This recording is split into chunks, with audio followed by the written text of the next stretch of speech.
স্বামীকে বলে যাচ্ছে, চুরি পরে বসে আছে তারা।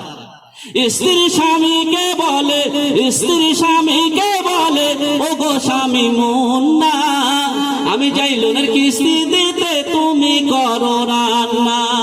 কিস্তি থেকে এসে জানো, কিস্তি থেকে এসে জানো, থাকতে না হয় ভুকে।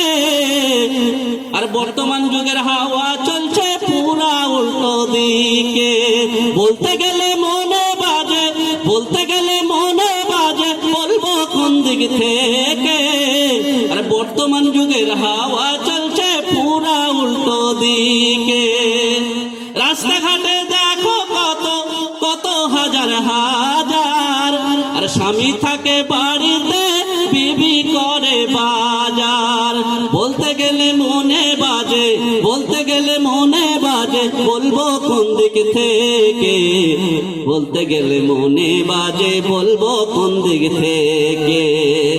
স্ত্রী স্বামীকে বলে, ও গো স্বামী মুন্না, আমি যাই লোনের কিস্তি দিতে, তুমি করো রান্না। কোথায় এলো দুনিয়ায়? কথা ভালো লাগবে না, কি করে বুঝবো? আল্লাহর নবী বলেছেন, দায়ুসু লা ইয়াদখুলুনাল জান্নাহ, দায়ুস কোনদিন জান্নাতে যেতে পারবে না। আজকে স্বামীরা একেবারে কি, আমি তাই বলি, মেয়েরা কখন ম্যাডাম হয় জানেন?